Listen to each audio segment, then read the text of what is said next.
content ရိုက်ဖို့သိန်း200ပေးပြီးကောင်မလေးကိုခေါ်ပြီးတော့ Ferrari ပေါ်တင်ပြီးတော့ရက်ဆိုင်ခေါ်ရအတင်းတိုက်ပြီးတော့မူးတဲ့ချိန်မှာဟိုတယ်ခေါ်သွားပြီးတော့ဟမ်အကုန်တက်နေရှိရဲ့ မလေးရှားရောက်နေတဲ့မင်းသမီးပတ်ထရီရှာအတွက်အရေးပေါ်အကူအညီလိုအပ်နေ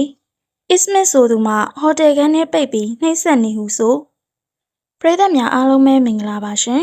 အခုတစ်ခါမှာတော့မလေးရှားမှာ influencer တဦးဖြစ်တဲ့အစ်မစ်ဆိုသူအားတွားရောက်ကြော်ညာရိုက်ကူးပေးနေတဲ့မင်းသမီးပတ်ထရီရှာမှာဟိုတယ်ခန်းထဲမှာပိတ်လောင်ခံထားရပြီးတော့နီးစပ်သူတွေရဲ့လိုက်လွင်ပြောဆိုမှုတွေနဲ့အတူပတ်ထရီရှာနဲ့အတူဖုန်းခေါ်ဆိုမှုတွေလည်းရှိနေပြီးတော့လောလောဆယ်မှာ Ismith ဆိုသူကမင်းသမီးပတ်ထရီရှာကိုအနိုင်ကျင့်နှိပ်စက်နေတယ်ဆိုပြီးတော့နီးစပ်သူတွေစီကပြောကြားလာခဲ့ရလည်းဖြစ်ပါတယ်။မနဲ့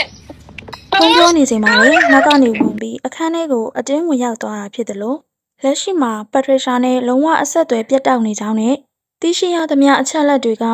ပတ်ထရီရှာအနေနဲ့အကူအညီတောင်းမှုဖုန်းဆက်ရမှာအဆိုပါမျိုးသားကနောက်ကနေလာပြီးဖုန်းကိုလူကချသွားကြောင်းနဲ့နောက်ဆက်တွဲမှာပတ်ထရီရှာရဲ့အော်ဒန်များကိုပါကြားလိုက်ရကြောင်းကိုလည်းထုတ်ဖော်ပြောဆိုနေကြပြီးအတန်ဖိုင်တစ်ခုကပါထွက်ပေါ်လာတာပါ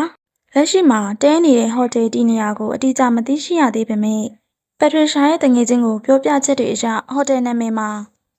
အခရာနဲ့စတင်ကြောင်းကိုသိရှိရပြီးအခြေအနေကတော်တော်လေးကိုစိုးရိမ်နေရကြောင်းနဲ့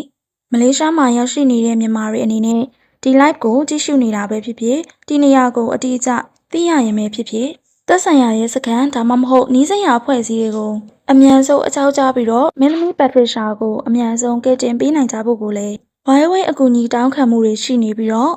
ဒီကိစ္စအကြောင်းရှင်းရနဲ့ပတ်သက်လို့မနက်အစောပိုင်းမှာကိုရဲမင်းလွင်ရဲ့ TikTok live ထဲမှာပြသထားမှုတွေအရပတ်ထရီရှာနဲ့ဖုန်းဆက်တဲ့မှုတွေရှိခဲ့တာဖြစ်ပြီးဖုန်းဆက်တဲ့နေစဉ်အတွင်းမှာအခန်းထဲမှာပတ်ထရီရှာတယောက်တည်းမဟုတ်ဘဲနဲ့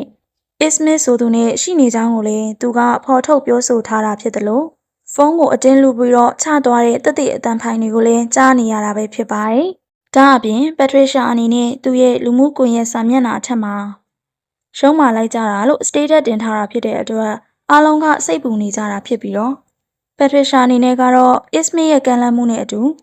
Study in Malaysia ဆိုတဲ့အကြောင်းကိုကြော်ညာတော့ရောက်ရိုက်ကူးပေးခဲ့ရတာဖြစ်ပြီးဒီကနေမှတဆင့်ကိစ္စတွေကကြီးထွားလာတာဖြစ်တဲ့အကြောင်းကိုလည်းနီးစပ်သူတွေမှတဆင့်သိရှိရတာလည်းဖြစ်ပါတယ်။ကိုရဲမင်းလွင်ဆိုသူမှ live ရနေရှာရှာကိုနှိမ့်ဆက်နေတာကအကြောင်းစုံလိုက်မှကြည့်တင်ကြောင်းရှာရှာခန်းထဲကိုဝင်ပြီးအခန်းကတ်ကိုယူတယ်။ပတ်ထရီရှာကိုဆက်သွယ်မရဖြစ်နေပါတယ်။ပတ်ထရီရှာကဒီဘရိုရဲ့ဖုန်းကိုဆက်တာသူလျှောက်လာပြီးတော့ဖုန်းကိုအတင်းယူချပြီးအော်ဒန်လည်းကြားလိုက်ရကြောင်းနဲ့မလေးရှားကလူတွေအနေနဲ့အကူအညီပေးကြဖို့ကိုလည်းအထူးပြောဆိုနေခဲ့တာဖြစ်တယ်လို့comment တွေထဲမှာလည်းပတ်ထရီရှာအနေနဲ့အမြန်ဆုံးလွတ်မြောက်ပါစေလို့ပြောနေကြသလိုIsmith ဆိုသူကိုလည်းဝေဖန်ပြောဆိုမှုတွေအထူးထွက်ပေါ်နေတာလည်းဖြစ်ပါတယ်။လက်ရှိချိန်ဒီမှာတော့ကနဦးသတင်းအကြောင်းအရာလေးသာဖြစ်ပြီးတော့နီးစပ်သူတွေရဲ့ပြောဆိုမှုတွေသာရှိနေပြီးတော့ကိစ္စအကြောင်းအရာကိုအတိအကျသိရခြင်းမရှိသေးသလိုမင်းသမီးပတ်ထရီရှာအနေနဲ့လည်းအခုလိုမျိုးအချက်တွေကြားကလွတ်မြောက်လာစေနိုင်ဖို့အရေးအခုလိုမျိုးသတင်းအကြောင်းအရာလေးကိုပရိသတ်ကြီးတို့သိရှိလိုက်ရအောင်တင်ပြပေးခြင်းပဲဖြစ်ပါတယ်။နောက်ထပ်သတင်းဥတွေကိုသိရှိနိုင်ဖို့ကျမတို့ရဲ့ The Red Carpet Channel လေးကိုလည်း Like and Subscribe လုပ်ထားပေးဖို့တောင်းဆိုလိုက်ပါရရှင်။